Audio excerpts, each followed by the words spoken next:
இரண்டாவதாக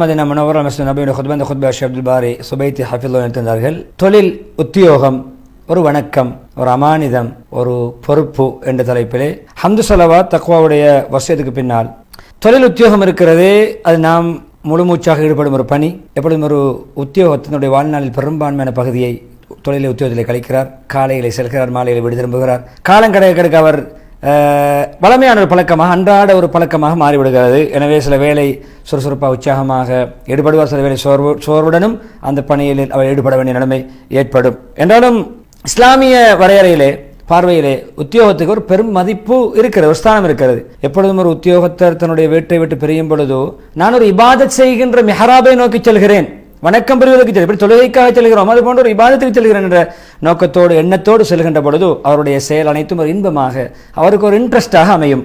எப்பொழுதுமே அவருடைய அடைவுகள், சாதனைகள், அவர் சம்பாதிக்கக்கூடிய அனைத்துமே சந்தோஷமாக அமையும். அவருடைய செயற்பாடுகள், நடவடிக்கைகள், ஆக்டிவிட்டீஸ்கள், அதே போன்று எப்படியுடைய பாரிய அளப்பரிய அந்த முயற்சி இருக்கிறது, அவருடைய பிரயத்தனம் அனைத்தும் அவருக்கு ஒரு நல்ல ஒரு நற்கிரியாக அமையும். அதே நேரம் அவரை கூலி கிடைப்பதற்கான ஒரு பற்றுச்சீட்டாகவும் அமையும். எனவே திறம்பட ஒன்றை செய்கின்ற பொழுது எப்பொழுதுமே அது சரியாக செவ்வனை நிறைவேற்றுகின்ற பொழுது இபாதத்துடைய பட்டியலில் அது சேர்க்கும். இபாதத்துடைய உயர் அந்த செயலை வந்து செல்வார். நீயத்தை பொறுத்து அவருடைய உள்ளம் விரிவடையும். அதே போன்றுடைய இன்னும் அவருடைய மன தைரியம் கூடும். அதே போன்றவருடைய தன்னிடம் இருக்கின்ற மேக்சிமம் அவர் செயல்படுவார். மேக்சிமம் தன்னுடைய இருக்கின்ற முடியுமானதை அவர் அந்த பணியிலே தன்னுடைய திறமைகளை, மாற்றுகளையும் பற்றையும் வெளிக்கொணர்வார். அது மக்களுடைய தேவை நிறைவேற்றுவதில் மிகவும் இன்பமாக முயற்சிப்பார். கஷ்டத்தை பார்க்க மாட்டார், சடைவை பார்க்க மாட்டார். எப்பொழுதுமே அல்லாஹ்வுக்காக வேலை செய்கிறார், மக்களை திருப்திப்படுத்த அல்ல. அல்லாஹ்வுக்காக பணி செய்கின்ற ஒரு உத்தியோகத்தர் எப்பொழுதுமே இன்பமாக, சுகண்டியாக, இன்ட்ரெஸ்டாக ஈடுபடுவார். எனவே அல்லாஹ் பார்த்து கொண்டிருக்கிற என்ற சிந்தனையோடு செயல்படுகின்ற, பணிபுரிகின்ற ஒரு பணியாளர் எப்பொழுதுமே அவருடைய தாக்கம், அவருடைய அடிச்சுவடிகள், அவருடைய அடையாளங்கள் வளர்ந்து கொண்டே செல்லும். அவருடைய முயற்சி இன்னும் பரக்கத்து பொருந்தியதாக, அபிவிருத்தி மிக்கதாக அமையும். எனவே சிறியதோ பெரியதோ, மக்களுடைய பார்வையில் சிறிய உத்தியோகமோ பெரிய உத்தியோகமோ, ஒவ்வொரு உத்தியோகங்களும் அது சமூகத்தை கட்டி காக்கின்ற கட்டிடங்களில் ஒரு கல். சமூகத்தை கட்டியெழுப்புகின்ற கட்டிடங்களிலே ஒரு சமூக கட்டிடத்தில் ஒரு கல். எனவே பாருங்கள், அழைப்பாளை தன்னுடைய அந்த மெஹராபுக்குள்ளே, அதே நேரம் ஒரு ஆசிரியர் தன்னுடைய வகுப்பறையிலே, ஒரு வைத்தியர் தன்னுடைய அந்த வைத்திய ஈடுபாடுகளிலே, சிகிச்சையிலே, அதே போன்று அந்த ஒரு இன்ஜினியர் தன்னுடைய கட்டடக்கலையிலே, அதே போன்று பாதுகாப்பு உத்தியோகத்தர் தனக்கு நியமிக்கப்பட்ட அந்த இடத்துடைய பாதுகாப்பிலே, ஒரு நிர்வாகி தன்னுடைய அந்த காரியாலயத்திலே, ஒவ்வொருவரும் அதாவது ஒரு கதாபாத்திரத்தை எடுத்து செயல்பட்டு கொண்டிருக்கிறார்கள். அவர்கள் தன்னுடைய ஒரு தூதை நிறைவேற்றுகிறார்கள். எப்பொழுதுமே அதன் மூலம் இவர்களுடைய பணி செவ்வனை நடக்கின்ற பொழுது சமூகம் எழுச்சி பெறும், சமூகம் முன்னேறும். அதே போன்று இன்னும் வளர்ச்சி பாதைகள், அபிவிருத்திகள் உண்டாகும். ஒரு கட்டிடம், சமூக கட்டிடம் பலம் மிக்க ஒரு கட்டிடமாக எழுந்து உஸ்திரமான ஒரு வாழ்க்கை ஏற்படும். எனவே இந்த உத்தியோகம் இருக்கிறது உண்மையிலே நிர்வாகம் சம்பந்தப்பட்ட ஒரு எக்ரிமெண்ட் மாத்திரம் அல்ல, ஒரு உடன்படிக்கை மாத்திரம் அல்ல, அது உடம்பால் நடக்கின்ற ஒரு பணி அல்ல, அது நேரங்களுக்கு டைம் பாஸ் அல்ல. அது உண்மையில் ஒரு அமானிதத்துடைய ஒரு சுமை, அமானிதத்துடைய ஒரு வாக்கு. அமானிதத்தை நாங்கள் நிறைவேற்றுவோம் என்று வாக்கு கொடுக்கிறோம். அதே போல பொறுப்பை நாங்கள் சுமக்கிறோம். அது கியாமத் நாளில் அதை பற்றி கேட்கப்படுகின்ற பொறுப்பு, சாதாரண பொறுப்பு அல்ல, கியாமத் நாளில் விசாரிக்கப்படுகின்ற பொறுப்பு. எனவே நாங்கள் அந்த உத்தியோகத்தில் ஈடுபடுகின்ற நேரம் முழுக்க அமானிதம். அவருடைய ஒவ்வொரு மணித்தியாலங்களும் அமானிதம். மக்களோடு நடந்து கொள்கின்ற நடவடிக்கைகள், மக்களோடு நடந்து கொள்கின்ற முறைகள் அமானிதம். அவர்களுடைய ரகசியங்கள் பேணப்பட வேண்டிய விடயங்களில் ரகசியம் பேணுவது அமானிதம். அவருடைய தேவைகளை நிறைவேற்றிக் கொடுப்பது அமானிதம். எனவே எப்பொழுதுமே இந்த அமானிதத்துடைய உன்னதமான தன்மையை யார் உணர்ந்து நடப்பாரோ, அவருடைய பொறுப்பின் மகத்துவத்தை யார் உணர்ந்து நடப்பாரோ, எப்பொழுதும் மக்களுக்கு பணி செய்வதிலே தான் தோன்றித்தனமாக செயல்பட மாட்டார், பின்வாங்க மாட்டார், சோர்வடைய மாட்டார். மக்களுடைய பணி சேவைகளிலே இழுத்தடிப்பு செய்ய மாட்டார், ஒருவேளை இழுத்தடிக்க மாட்டார், சீரழிக்க மாட்டார் மக்களை. எப்பொழுதுமே அவர்களுடைய பணிகளை செவ்வனை எந்த உரிமையும் இல்லாமல், தகுந்த காரணம் இல்லாமல் அவருடைய சேவைகளை பிற்போட மாட்டார். மாறாக அவருடைய உள்ளம் எப்படி உயிரோட்டம் உள்ள உள்ளம், அல்லாஹ் பார்த்து கொண்டு கண்ட எண்ணம், அந்த பணியை உண்மையாக, விசுவாசமாக, சமூக பற்றோடு, அக்கறையோடு நிறைவேற்றும் ஒரு தூண்டுகோலை, ஒரு மோட்டிவேட்டை அவருக்கு உண்டு பண்ணும், ஒரு மோட்டிவை உண்டு பண்ணும். அதை ஒவ்வொருவருடைய உரிமையை கொடுக்க வேண்டும் என்ற உணர்வை அவர்களை உண்டு பண்ணும். எனவே இந்த உத்தியோகம், தொழில், இந்த ஜப், இந்த இப்படியான விடயங்கள் இருக்கிறது யதார்த்தத்திலே மக்களுக்கு செய்கின்ற சமூக பணி. அது ஒரு கண்ணியமான ஒரு தொழில். எனவே அல்லாஹ்வுக்கு மிக உவப்பான செயல்களிலே ஒன்று முஹம்மது ஸல்லல்லாஹு அலைஹி வஸல்லம் மனிதர்களிலே அல்லாஹ்வுக்கு மிகவும் உவப்புக்குரியவர், மக்களுக்கு பயனளிக்கக்கூடியவர், மக்களுக்கு சேவை செய்யக்கூடியவர், மக்களுக்கு உபகாரம் செய்யக்கூடியவர். தபரானி பைஹிக்ரம். எனவே எப்பொழுதுமே மகத்தான கூலி கிடைக்கும், மீசான் பாரமாகும். எந்த ஒரு மனிதர் எப்பொழுதுமே தன்னை ஒரு விசாலமான ஒரு துறையில் ஈடுபடுத்தி மக்களுக்கு பயனளிக்கின்ற விடயங்களில் ஈடுபடும் காலமெல்லாம் அவருடைய மீசான் பாரமாய் கொண்டு போகும். மகத்தான கூலி அவருக்கு எழுதப்பட்டு கொண்டிருக்கும். ஒரு ஆசான் இளம் சமுதாயத்துக்கு கற்றுக் கொடுக்கிறார். அவர் ஒரு எதிர்கால சந்ததியை உருவாக்குகிறார். ஒரு கட்டிடக்கலை வல்லுநர், ஒரு பொறியியலாளர். அவர் அந்த கட்டிடக்கலை துறையிலே அவர் கட்டிடங்களை இன்னும் வளர்ச்சி பாதையிலே, எழுச்சி பாதையிலே, அபிவிருத்திகளிலே, கட்டுமான பணியிலே முன்னேற்றத்தை ஏற்படுத்துகிறார். வாழ்க்கையை லேசுபடுத்திக் கொடுக்கிறார்.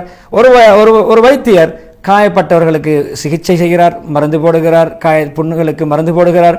அவர் ஒரு மக்களுக்கு மத்தியில் நீங்கள் உங்கள் நோயாளிகளை ஆறுதல் படுத்துகிறார். இன்னும் நீங்கள் வாழ்வீர்கள், நல்ல முறை ஆரோக்கியம் பெறுவீர்கள் என்று இன்னும் ஆர்வம் ஊட்டுகிறார். அவருடைய மேலெண்ணங்களை உண்டு பண்ணுகிறார், ஆதரவளிக்கிறார், வருத்தத்தை இலகுபடுத்துகிறார். ஒரு நிர்வாக டைரக்டராக இருக்கலாம், ஒரு மேனேஜராக இருக்கலாம், ஒரு பிரின்சிபலாக இருக்கலாம், ஒரு அதிபரோ, ஒரு அதாவது பணிப்பாளரோ, ஒரு அதிகாரியோ, ஒரு காரியாலய பொறுப்பதிகாரியோ அவர் என்ன செய்கிறார்? மக்களுடைய விவகாரங்களிலே அழகான முறையிலே அவர்களை இலகுபடுத்தும் முகமாக பணிகளை செய்கிறார். அவருடைய வீட்டு கஷ்டங்களை போக்குகிறார். ஒரு பாதுகாப்பு அதிகாரி, பாதுகாப்பு துறையில் ஈடுபடுகின்ற பாதுகாப்படை வீரர் என்ன செய்கிறார்? அவருக்கு வழங்கப்பட்ட அந்த ஏரியாவிலே அவர் தாய் நாட்டை பாதுகாக்கிறார். அவர் சமுதாயத்துக்கு ஒரு காவலாளியாக செயல்படுகிறார். இப்படியான ஒவ்வொரு வினாடியும் ஒரு மனிதனுக்கு நீங்கள் செய்கின்ற உதவி, நீங்கள் மக்களுடைய தேவை நிறைவேற்றுவதற்கான அரும்பாடுபடுகின்ற அந்த பணி, அது ஒவ்வொரு மறைவான வணக்கம். எனவே உங்களுக்கு அது உங்களுடைய நன்மை ஏற்றலே உங்களுடைய நீயத்தை பொறுத்து நன்மை எழுதப்படும். உங்களுடைய மீசான் மறுமையுடைய தராசியிலே உங்களுடைய நன்மைகள் அது இன்னும் பாரத்தை ஏற்றி அந்தஸ்தை உயர்த்தும். அங்கே எந்த நன்மையும் வீணாகாது. அதே போன்று ஒரு மனிதனுடைய எந்த பணியும் அங்கு மறையாது. இங்கு மறைத்து அல்லாஹ்வுக்கு அவன் செய்வார். ஆனால் அங்கு அல்லாஹ் எல்லாவற்றையும் அல்லாஹ் முன்வைப்பான். அல்லாஹ் நெருப்பான், கூலி கொடுப்பான். ஒரு இஹ்சானும் ஒரு நல்லுபகாரமும் அல்லாஹ்வினால் மறக்கடிக்கப்பட மாட்டாது. நன்றி கெட்ட தன்மை நம்மிடம் தான் இருக்கிறது. அல்லாஹ் நன்றி மனப்பான்மை உள்ளவன். ஏன்னா அல்லாஹ் சென்ற கால வழிமுறைகளில் உள்ளதுதான், மாற்றமடையாத அல்லாஹ்வுடைய ஒரு போங்கு தான், ஒரு அல்லாஹ் தனக்கு வைத்துக் கொண்ட ஒரு போங்கு. எப்பொழுதும் ஒரு மனிதன் மக்களோடு நடந்து கொள்கிறானோ அப்படி அல்லாஹ்வோடு நடந்து கொள்வான். அந்த செயலின் இனத்திலிருந்தே தனக்கு, அதாவது விதை விதைத்து வினை அறுப்பான் என்று சொல்வார்களே, அதே போன்றும் யார் எதை செய்கிறதுக்கு பிரதிபலன் அடைந்து கொள்வார். மக்களுக்கு இலகுவான வழிகளை செய்தால் அல்லாஹ் அவருக்கு இலகுபடுத்துவான். அவருடைய காரியங்களை மக்களுக்கு உதவி செய்தால் அவருடைய தேவைகள் நிறைவேற்றுவதற்காக, இவருடைய தேவைகளை நிறைவேற்றுவதற்கு அல்லாஹ் உதவியாக இருப்பான். எனவே யார் ஒரு பலகீனருக்கு அன்பு காட்டுவாரோ, அல்லது ஒரு சிரமத்தில் அகப்பட்டவருக்கு இரக்கம் காட்டுவாரோ, கருணை காட்டுவாரோ, அல்லாஹ் அவருக்கு அருள் புரிவான், கருணை காட்டுவான். எனவே எப்பொழுதுமே மறுமைக்கான சித்தப்படுத்தப்பட்ட கூலியாக இருக்கலாம், அது மறுமையில் கிடைக்கும். என்றாலும் அவருடைய நன்மாராயங்கள் உலகத்திலும் மிக சீக்கிரமாக பிரதிபலங்கள் கிடைக்கும். அது எப்படி கிடைக்கும்? கூலி மறுமையில் தான், சொர்க்கத்தில் தான். அவருடைய பரக்கத்துகள் எப்படி? உள்ளத்தில் நிம்மதி, அதே போன்று பிள்ளை குட்டிகளிலே பரக்கத், நல்ல ஆரோக்கியம், அதே போன்று எப்பொழுதுமே தன்னுடைய பணிகளிலே நல்ல சக்சஸ் கிடைக்கும். சக்சஸ்ஃபுல்லான ஒரு நிலைமை ஏற்படும். எந்த ஃபீல்டில் ஈடுபட்டாலும் அவருக்கு ஒரு அனுகூலமும் ஒரு வெற்றியும் ஒரு சக்சஸும் ஏற்படும். அவருடைய எல்லா இறுதி முடிவுகளும் சிறந்த அழகான ரிசல்ட்டாக முடிவாக அமையும். இது உலகத்தில் அல்லாஹ் நட்பணி செய்கின்றவர்களுக்கு கொடுக்கின்ற கூலிகள், பரக்கத்துகள். அதே போன்று இந்த பரக்கத்துடைய வெளிப்பாடுகளில் மிக விசேஷமானதுதான். அது நாளாந்த மக்களுடைய வாழ்க்கையிலே பிரதிபலிக்கின்ற அடையாளங்கள் ஒன்றுதான். வெளிப்படுகின்ற நல்ல ஹலாலான வருமானம் கிடைக்கும், ஹலாலான உணவு, உட்கொள்கின்ற உணவு, பொருளாதார அபிவிருத்தி. அதே ஒரு உத்தியோகத்தர் எப்பொழுதுமே ஊழல் இல்லாமல், வஞ்சகம் இல்லாமல், ஏமாற்றாமல், களவுகள் செய்யாமல், பொய் சொல்லாமல், பணிகளிலே மோசடி செய்யாமல் ஹலாலான உணவை தேடுகின்ற பொழுது தன்னுடைய பணிகளிலே அவர் என்ன புரிந்து கொள்கிறார்? நான் என்னுடைய குடும்பத்துக்கு, என்னுடைய மனைவி மக்களுக்கு, என்னுடைய உறவுகளுக்கு நான் ஊட்டுகின்ற ஆகாரம், நான் உண்ண கொடுக்கின்ற கவலம், அது இஹ்லாஸ் என்ற வியர்வையோடு கலந்திருக்கிறது. இஹ்லாஸ், மன தூய்மை என்ற வியர்வையோடு கலந்திருக்கிறது. கஷ்டப்பட்டு நான் ஹலாலாக சம்பாதித்தது என்ற ஒரு திருப்தி இருக்கும். எப்பொழுதுமே அது அல்லாஹ்வுடைய பாதுகாப்புக்கும், அல்லாஹ் இவரை கரிசனையோடு பராமரிப்பதற்கும் கண்காணிப்பதற்கும் அது வழிவகுக்கும். அதுக்கு அந்த வழியை கட்டாயப்படுத்தும். எனவே ஒரு பணி, தொழில், உத்தியோகம் ஒரு வணக்கம். எனவே அதை பாதுகாப்பது, எதை விட்டும் கராம் கலப்பதை விட்டும், பொறுப்புணர்ச்சியற்ற தன்மையை விட்டும், தரக்குறைவை விட்டும், பொறுப்புகளிலே பலகீனம் காட்டுவதை விட்டும், குறைபாடு செய்வதை விட்டு பாதுகாப்பது அந்த இபாதத் பரிபூர்ணமடைவதற்கான வழி. அதன் மூலம் வாழ்வாதாரம் மனமாகும். அதே போன்று துவாக்கள் ஏற்றுக்கொள்ளப்படும், ஹலாலான உணவு கிடைக்கும், துவா ஏற்றுக்கொள்ளப்படும். அதே போன்று கொஞ்சமோ குறைவோ கூடுதலாக கிடைத்தாலும் அல்லாஹ்வுடைய திருப்தி, குறைவாக கிடைத்தாலும் அல்லாஹ்வை திருப்திக் கொள்வார். எனவே இப்படி அதுக்கு நேர் மாற்றமாக பணிகளிலே பிறரை கஷ்டப்படுத்தக்கூடியவர், பிறரை அலட்டக்கூடியவர், பிறரை சிரமப்படுத்தக்கூடியவர், பிறருக்கு தன்னுடைய அந்த அதிகாரத்தை, தன்னுடைய பொறுப்பை சரியாக நிறைவேற்ற மக்களை கஷ்டத்தில் போடக்கூடியவருக்கு நேர் மாற்றமான ரிசல்ட் கிடைக்கும். அதாவது மக்களை கஷ்டம், தன்னுடைய பணியை இழுத்தடிச்சு அல்லது கடுமையாக நடந்து கொண்டு அவருடைய பணிகளிலே, மக்களுடைய சேவைகளிலே நலவு நாடாமல் கஷ்டப்படுத்துவார் என்றால், இறுக்கத்தை ஏற்படுத்துவார் என்றால் அல்லாஹ் அவரை கஷ்டத்தை ஏற்படுத்துவான். அது அல்லாஹ்வுடைய ஒரு வழிமுறை. என்மேலே அது யாருக்கும் அது விட்டு கொடுக்காத, ஆள் பார்த்து பக்கசார்பற்ற முறையில் யாருக்கும் அல்ல எந்த விதமான, அதாவது சொல்வார்களே ஆளுக்கேற்றவாறு சமாளித்து நடக்காமல் அது அல்லாஹ் வைத்திருக்கின்ற ஒரு முடிவு. முஹம்மது ஸல்லல்லாஹு அலைஹி வஸல்லம் துஆவாக செய்தார்கள், யா அல்லாஹ் என்னுடைய உம்மத்துடைய விடயங்களிலே, பொறுப்புகளிலே, கடமைகளிலே யாராவது ஒருவர் ஏதாவது ஒரு பொறுப்பை ஏற்று அந்த உம்மத்துக்கு கஷ்டத்தை ஏற்படுத்தினால் நீயும் அவரை கஷ்டப்படுத்து. மக்களுடைய விடயத்தில் கஷ்டத்தை உண்டு பண்ணியவருடைய விடயத்தில் நீ கஷ்டத்தை உண்டு பண்ணு. யார் ஒருவர் தன்னுடைய என்னுடைய உம்மத்துடைய விடயங்களில் ஏதாவது ஒரு பொறுப்பை ஏற்று, அந்த பணியை ஏற்று, அந்த கடமையை மிருதுவாக, நளினமாக, சேவை மனப்பான்மையுடன், இரக்க குணத்தோடு செயல்படுத்துவாரோ அவரோடும் நீ மிருதுவாக நடந்து கொள்ளும். பிறரை தன்னுடைய பணியில் இருந்து கொண்டு, அதிகாரத்தில் இருந்து கொண்டு கஷ்டப்படுத்துவரை நீ கஷ்டப்படுத்து, அவருக்கு கஷ்டத்தை ஏற்படுத்தி. இலகுவான முறையை நற்சேவை பண்ணியவருக்கு நீயும் இலகுவை, மிருதுவை உண்டு பண்ணு, எல்லா விடயங்களும் லேசாகி கொடு என்ற ஒரு துஆவும் ஒரு பத்துஆவும் ஒரு ஹதீஸிலே சேர்ந்திருக்கிறது. அது ஆயிஷா அலி ரிவாயத், முஸ்லிம் ரஹ்மத்துல்லாஹி பேசுகிறார். எனவே எப்பொழுதும் ஒரு ஒரு உத்தியோகத்தர், நான் ஒரு இபாதத்தில் ஈடுபடுகிறேன், அதிலே அழகான பொறுமை தேவை. சில வேளை வருகின்ற வாடிக்கையாளர்கள், சேவை நாடிகள் சில வேளை முறைகேடாக நடந்து கொள்வார்கள், அப்பொழுது பொறுமை தேவை, அழகான பொறுமை. அதே போன்று மக்களுடைய தேவை நிறைவேற்றுவதற்காக விசால மனப்பான்மை தேவை, மிருதுவான தன்மை உள்ளவராக இருக்க வேண்டும். எப்பொழுதும் பணியை அழகாக செய்யக்கூடியவராக, சீரும் சிறப்புமாக திறம்பட செய்யக்கூடியவராக, முக மலர்ச்சியோடு, சிரித்த முகத்தோடு, அழகான வார்த்தைகளை பேசி, மக்களுடைய கருத்துக்களை அழகாக கிரகித்து உள்வாங்கி, அவருடைய பணிகளை இலகுபடுத்தி, சேவைகளை இலகுபடுத்தி கொடுப்பது. அதேபோல மூத்தவர்கள், வயோதிபர்கள், தேவையுள்ளவர்கள் பொழுது அவர்களுக்கு ஏற்றவருடைய தேவைகளை முற்படுத்தி அவருடைய அதை கண்காணித்து, யாருக்கு நிலைமைகள் நெருக்கடியோ கஷ்டத்தோடு வருகின்றவர்கள் அவர்களுடைய நிலைமை, எல்லோருடைய நிலைமைகளை அனுசரித்து நடப்பது மிக அவசியம். முஹம்மது ஸல்லல்லாஹு அலைஹி வஸல்லம் எந்த விடயத்திலே மிருதுத்தன்மை, நளினத்தன்மை, சாஃப்ட்னஸ் சேருமோ அந்த விடயத்தை அது அழகுபடுத்தும். எந்த விடயத்திலிருந்து அந்த சாஃப்ட்னஸ், மிருதுத்தன்மை, நளினத்தன்மை கலட்டப்படுமோ அந்த விடயத்தை, அந்த கடினத்தன்மை, மிருதுத்தன்மை கலட்டப்பட்டு கடினத்தன்மை சேருகின்ற பொழுது அதை சொதப்பிவிடும். நம்முடைய பாசை சொல்வதால் அந்த விடயத்தை அது சொதப்பிவிடும் என்றால் அது அலங்கோலமாக்கிவிடும். முஸ்லிம் ரஹிமஹுல்லாஹ் பதிவு செய்த ஹதீஸ், ஆயிஷா ரலியல்லாஹு அறிவிக்கக்கூடிய ஹதீஸ். அதே போன்று எப்பொழுதுமே பணிவு தேவை. அது உண்மையிலே பணிவு என்பது பணிவுதான் வெளிப்படையில், ஆனால் உள்ரங்கத்திலே அது யதார்த்தத்திலே உயர்வு, கண்ணியம்.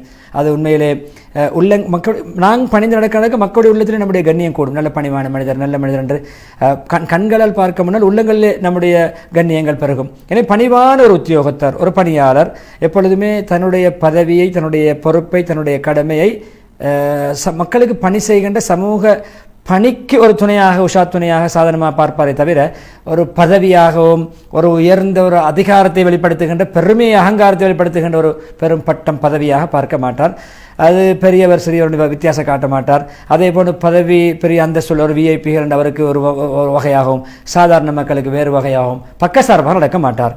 இறுதியாக முதலாவது ஹுத்பாவிலே இப்படித்தான் முஹம்மது ஸல்லல்லாஹு அலைஹி வஸல்லம் மிக உயர்ந்த அந்தஸ்துள்ள நபி, மக்களிலே அந்தஸ்து கூடிய உன்னதமான கண்ணியமான முஹம்மது ஸல்லல்லாஹு அலைஹி வஸல்லம் அவர்கள் மிக மிருதுவானவர்களாக இருந்தார்கள். எப்பொழுதுமே விதவைகள் கூட தன்னுடைய தேவை நிமித்தம் வந்தால் வேலை நிறைவேற்றி கொடுப்பார்கள். ஏழைகள், அதே போன்று சிறுவர்களுக்கெல்லாம் தன்னுடைய வேலைகளை நிறைவேற்றி கொடுப்பார்கள், தேவை நிறைவேற்றி கொடுப்பார்கள், பணி செய்வார்கள். எனவே ரஹ்மானுடைய அளவற்ற அருளாளுடைய உண்மையான அடியார்கள் எப்படிப்பட்டவர்கள் தெரியுமா? பூமியில் மிருதுவாக நடந்து கொள்வார்கள். அவருடைய செயற்பாடுகள் மிக மிருதுவாகவும் பணிவாகவும் இருக்கும். ஃபுர்கான் 63 ஓதி இஸ்திக்பார் தோண்டி முதலாவது ஹுத்பா முடித்து விட ஹுத்பா ஹம்து ஸலவாத் தக்வாவுடைய வசியத்துக்கு பின்னால் மேலே சொல்லப்பட்ட விடயங்களை தொடர்ச்சியாக இதையும் நாங்கள் இணைத்துக் கொள்ள வேண்டும். ஒவ்வொரு உத்தியோகத்தரும் உண்மையிலே அந்த உத்தியோக காலம் இருக்கிறதே, அது சில கடந்து செல்லும் காலம் அல்ல.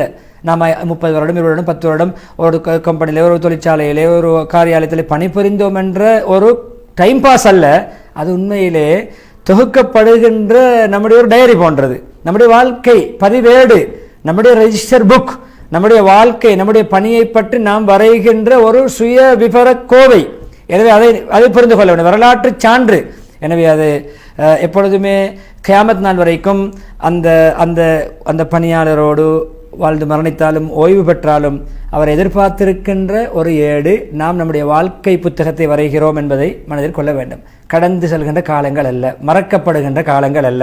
அல்லாஹ் சுப்ஹானஹு வ தஆலா குர்ஆனிலே சொல்கிறார், யார் ஒரு அணுவின் எடையளவு அணுவை நிறுத்த இடைவருமே அந்த அளவு நற்கர்மம் புரிந்தாலும் அதனுடைய கூலியையும் கண்டுகொள்வார், அதையும் காண்பார்.